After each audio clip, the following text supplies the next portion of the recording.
معزز سامعین کرام، آپ سن رہے ہیں پیارے اردو چینل پر عبد المجید شیخ کی کتاب قصے لاہور کے، سب ہیڈنگ لاہور اور اس کے نیل کی صنعت۔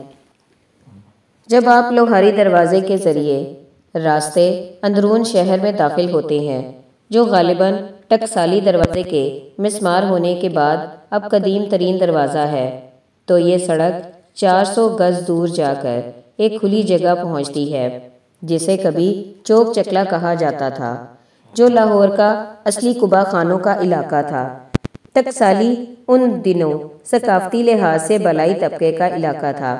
بائیں جانب یا شمال مغرب کو یہ تحصیل بازار کے سرے سے جا ملتی ہے اور دائیں جانب شمال مشرق کے رخ یہ سوتر منڈی دھاگے کی پرانی منڈی کے ساتھ بل کھاتی چلی جاتی ہے۔ جوں جوں ہم آگے بڑھتے جائیں تو ہمیں اس منڈی سے نکلتی ہوئی دو گلیاں، نیل گلی اور رنگ والی گلی دکھائی پڑتی ہیں۔ یہی دو گلیاں ہماری توجہ کا مرکز ہیں۔ آئیے ہم اپنی کہانی سن 1633 سے شروع کرتے ہیں۔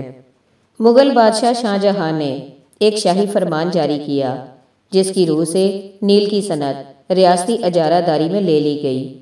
لاہوری دروازے کے بالکل پاس لاہور کی نیل منڈی میں ڈھنڈورچی نے بادشاہ سلامت کے فیصلے کا اعلان کیا، جسے کم ہی علم تھا کہ اس فیصلے نے برصغیر میں یورپی آباد کاری کی بنیادیں رکھ دی تھیں۔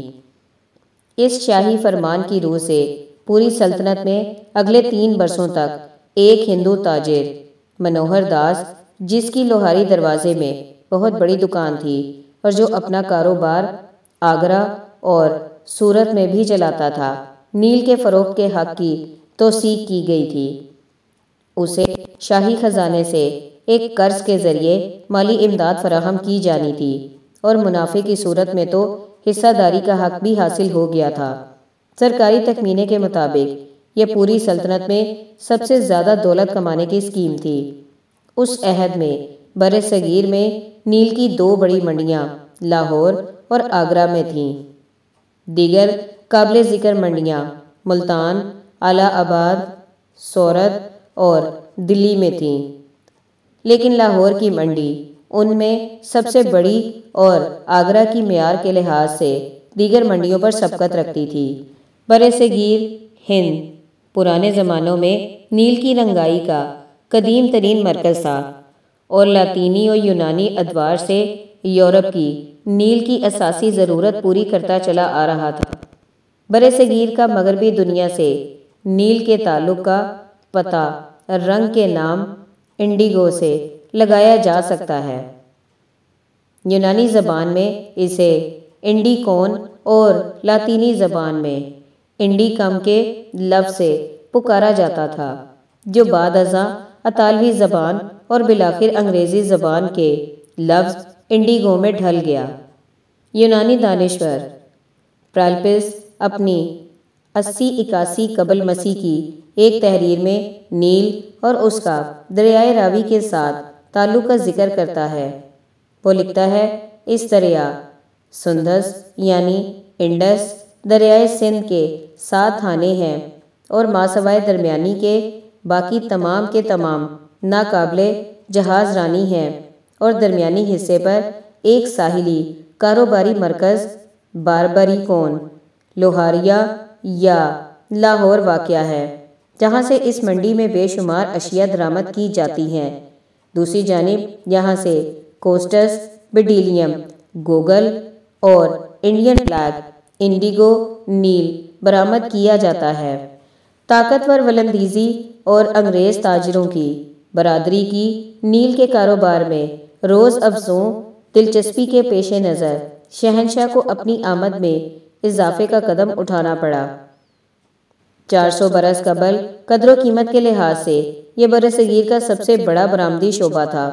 اس شاہی فرمان نے نیل کی عالمی تجارت پر بہت برا اثر ڈالا، چنانچہ ولندیزی اور انگریزی تجارتی کمپنیوں نے جو برصغیر کے ساحلوں کے ساتھ ساتھ جہاز رانی کیا کرتی تھیں، 19 نومبر 1633 کو اس اجارہ داری کو توڑنے کے لیے ایک حلفیہ معاہدہ کر لیا انہوں نے یہ فیصلہ کیا کہ کوئی یورپی ملک 1 سال تک نیل کی خریداری نہیں کرے گا، اور جو ایسا کرے گا وہ اپنے من مانے ارزاں ترین نرخوں پر کرے گا، اور یہ کہ آئندہ نیل کی خریداری مشترکہ طور پر کی جایا کرے گی۔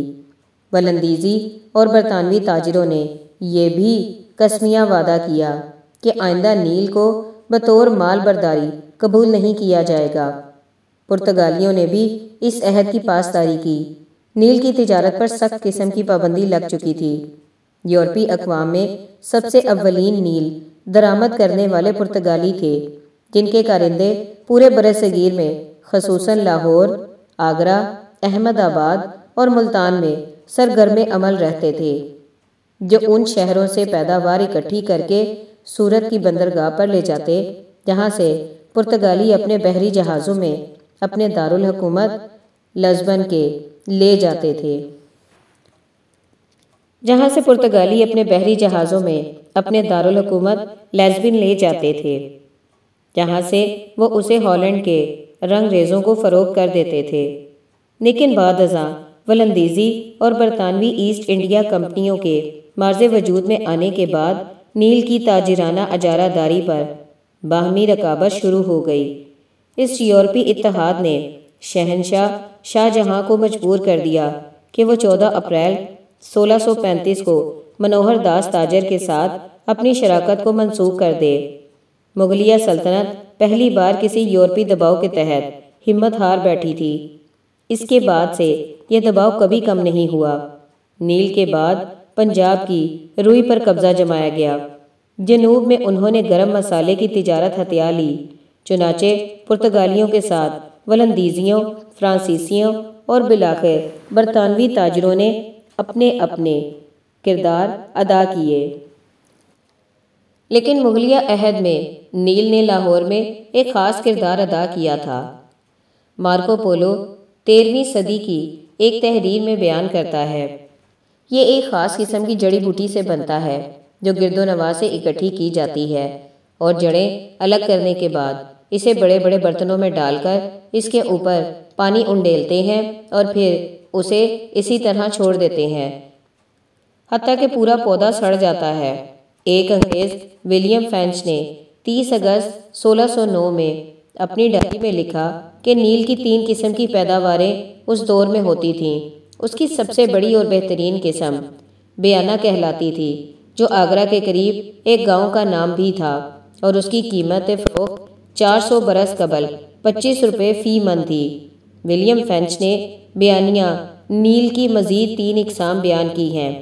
پہلے سال کی فصل نوڈا یعنی چھوٹا پودا کہلاتی تھی۔ دوسرے سال کی فصل کو جڑی کہتے تھے، جو جڑ سے نکلتی تھی اور بہترین تسلیم کی جاتی تھی۔ تیسرے سال کی فصل کو کھنٹی کہتے تھے، جو تینوں میں سے گھٹیا ترین تھی۔ ہندوستان میں تجارت کے بارے میں ایک اور نیل کا تاجر لکھتا ہے، میں نے 1 سے زیادہ مرتبہ فی الواقع مشاہدہ کیا ہے کہ اگر ایک انڈا صبح کے وقت نیل چھاننے والوں کے پاس رکھ دیا جائے تو شام ہونے تک اگر کوئی اس انڈے کو توڑے تو اندر سے سراسر نیلے رنگ کا نکلے گا۔ نیل کی دھول اس قدر جاذب ہوتی ہے۔ ولندیزیوں اور انگریزوں کے مابین نیل کی تجارت کا ایک خاص وصف اس کی اجارہ داری میں ایک دوسرے پر بازی لے جانا تھا۔ 1637 میں ولندیزیوں نے انگریزوں کو ان کے مقصد میں ناکام بنانے کی خاطر احمد آباد میں نیل کی ادائیگی میں اضافہ کر دیا۔ ایک اور خط میں جو کمپنی کو انگریزی گماشوں کے بارے میں 29 مئی 1619 کو لکھا گیا، یہ درج ہے کہ نیل کی قیمت میں اضافہ سراسر انگریزوں اور ولندیزیوں کی باہمی مسابقت اور دیسی تاجروں کو نیل کی مال برداری کے لیے اپنے جہازوں کو استعمال کرنے کی اجازت دینا تھی۔ اگرچہ بیانہ نیل کو لاہور کے زمینی راستے سے ایران برآمد کرنا زیادہ سود مند نہ تھا اور نہ ہی ایسا سوچا جا سکتا تھا، یہ بھی بہت سے لوگوں کے لیے حیرت کا باعث ہوگا کہ کرسٹوفر کولمبس کے جہازوں کے بادبانوں کے کینوس نیل میں رنگے ہوتے تھے۔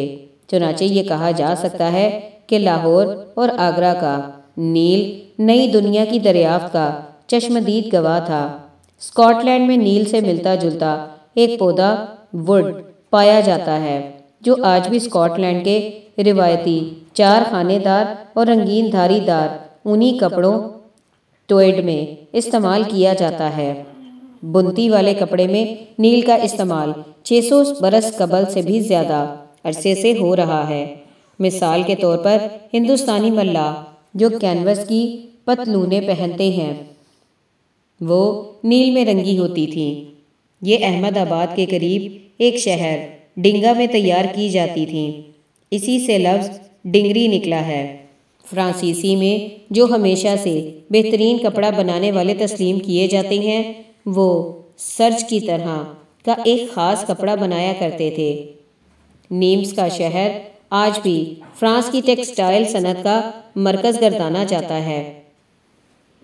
نیمس کی سرج یا سرج دو نیمس ہی بعد ازاں موٹا پائیدار صوتی کپڑا ڈینم کہلایا جس سے جینز پتلونیں تیار کی جاتی ہیں۔ فرانسیسی سپاہی جو بر اعظم امریکہ میں انگریزوں سے جنگیں لڑ رہے تھے ڈینم کپڑے کی پتلونیں ہی استعمال کرتے تھے۔ ڈینم اطالوی ملاحوں اور اہل حرفہ کا بھی لباس ہوتا تھا۔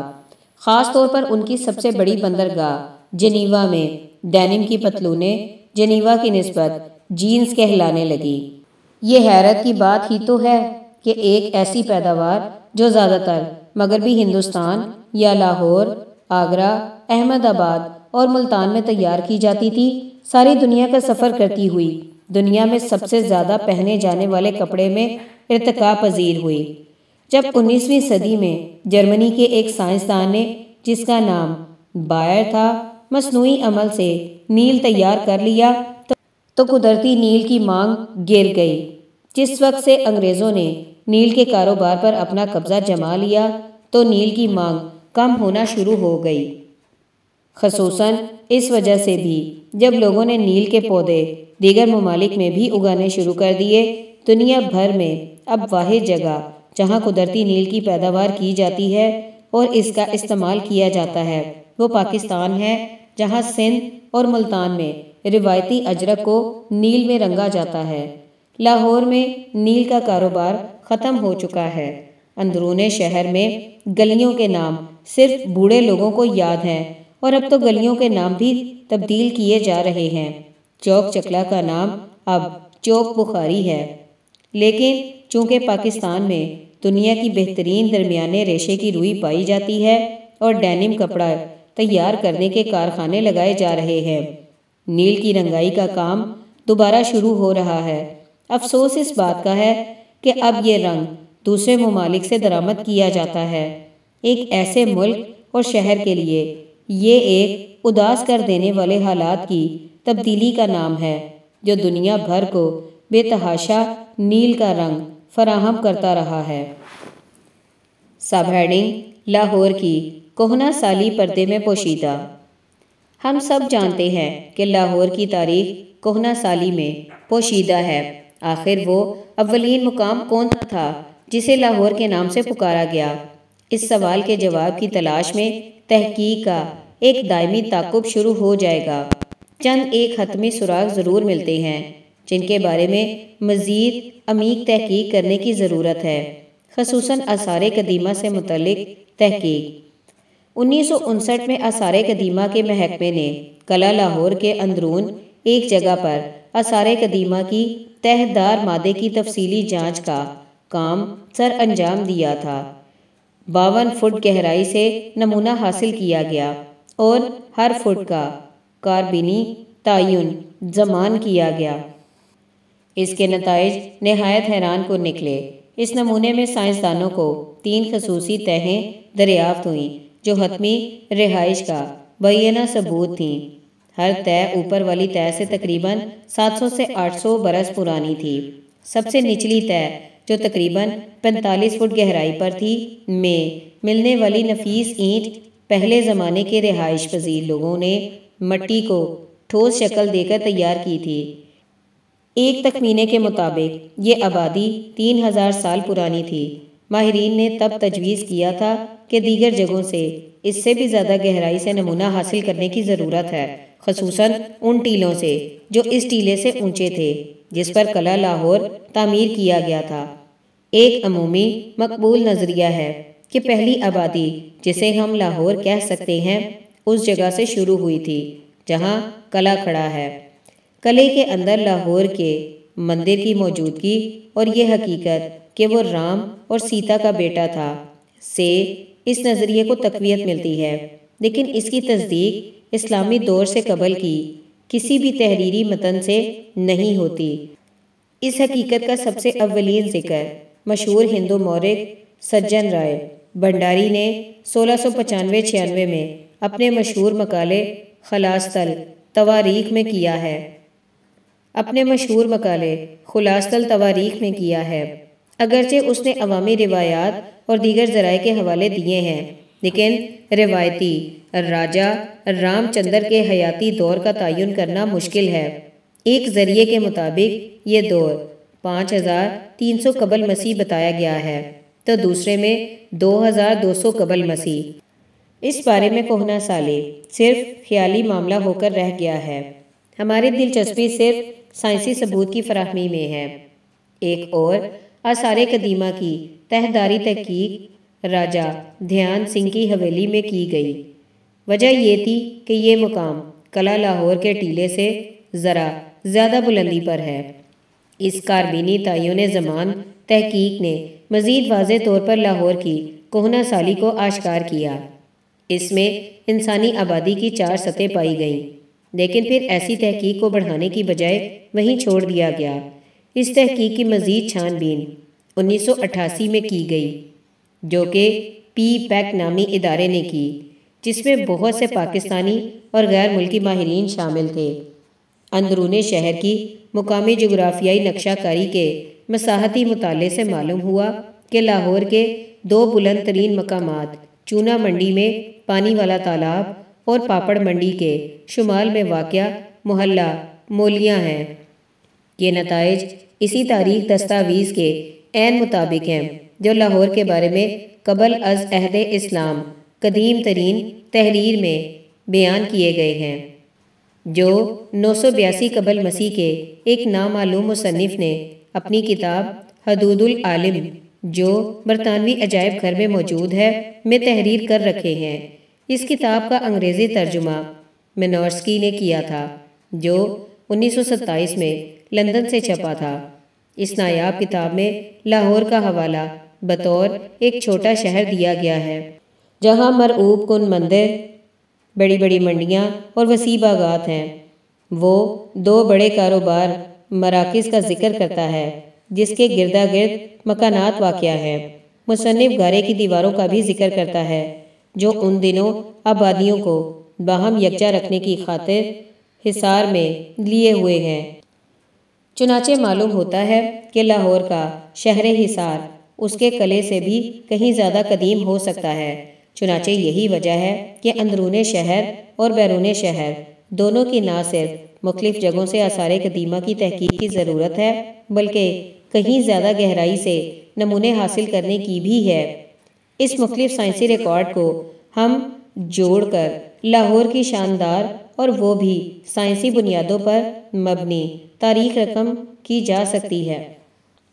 اس مختلف سائنسی ریکارڈ کو باہم جوڑ کر لاہور کی شاندار اور وہ بھی سائنسی بنیادوں پر مبنی تاریخ رقم کی جا سکتی ہے، تبھی یہ اس شہر کے مختلف حصوں کی تعمیر کی اصلی مصدقہ تاریخ ثابت ہو سکتی ہے۔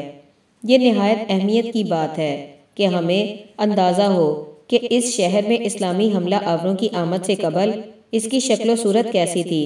حدود العالم کی تحریر میں واضح طور پر شہر کی بیرونی دیواروں کی نشاندہی کی گئی ہے۔ ایک طرف مغربی دیوار تھی جو موجودہ بازار حکیمہ کے ساتھ ساتھ چلی جاتی تھی۔ اگر آپ اندرون شہر گئے ہیں تو آپ نے مشاہدہ کیا ہوگا کہ وہ تمام گلیاں جو مشرق کی جانب مڑتی ہیں سب کی سب ڈھلوان پر ہیں۔ یہی وہ مقام ہے جہاں پر اور دلیل بھی اسی جانب اشارہ کرتی ہے، اور 19ویں صدی کے مفتی غلام سرور لاہوری نے بھی اپنی تحقیق میں اس کا ذکر کیا ہے۔ اصل مغربی دیوار ہوا کرتی تھی، چنانچہ موجودہ بازار حکیمہ اس مقام سے بیرون واقع ہے جہاں کبھی قدیم دیواریں ہوا کرتی تھیں۔ جنوب کی جانب قدیم گارے کی دیوار موجودہ دیوار کے وجود سے کہیں اندر کی جانب واقع تھی۔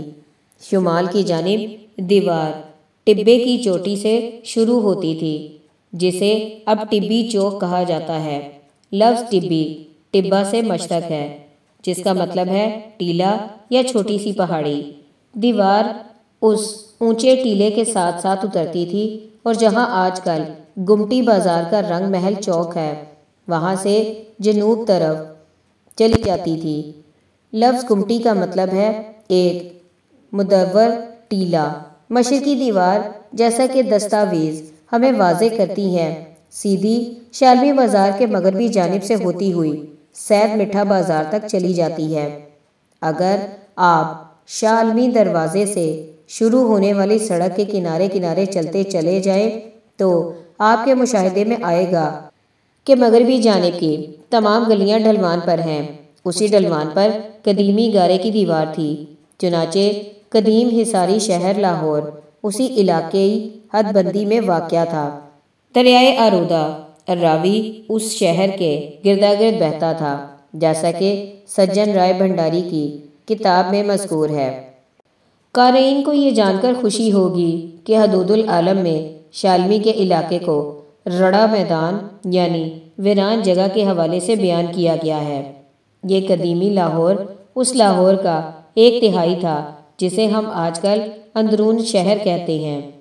صرف تصدیق کی خاطر قارئین کو یہ جان کر بھی حیرانی ہوگی کہ اولین مسلمانوں کی قبریں قدیم لاہور سے بیرون واقع تھیں۔ مسلمان ہمیشہ سے اپنے مردگان کو شہروں سے بیرون دفنایا کرتے تھے۔ مثال کے طور پر ملک ایاز کی قبر، سید علی حجویری کا مزار، سید زنجانی، صدر دیوان وغیرہ کے مرکز تمام کے تمام شہر سے بیرون علاقوں میں واقع ہیں۔ بھاٹی، لوہاری اور موری موجودہ 13 دروازوں میں قدیم ترین ہیں۔ باقی دروازے بعد میں مارز وجود میں آئے۔ موری دروازہ خاص طور پر شہر کی ہندو آبادی کے لیے تیار کیا گیا تھا تاکہ وہ اپنے مردوں کو باہر بہتے ہوئے دریا کے کنارے کریا کرم کر سکیں۔ چنانچہ ایک موہوم سا خاکہ بن گیا ہے کہ قرون وسطیٰ میں کسی وقت لاہور کے کس مقام پر قدیم ترین جائے سکونت اور آبادی ابھر آئی تھی۔ شہر حصار کے اندر آثار قدیمہ کی اصلی تحقیق کی ضرورت ہے تاکہ معلوم ہو سکے کہ ہمارا ماضی تھا کیا۔ جب انسان خلا میں جا کر علم حاصل کرتا پھرتا ہے کہ اس دنیا کا ماضی کتنے کروڑ سال پرانا ہے تو یقیناً یہ بات قابل فہم ہے کہ ہمیں بھی اپنے ماضی کے متعلق جاننے کا حق حاصل ہے جو قرون وسطیٰ سے صرف چند ہزار سال کے فاصلے پر ہے۔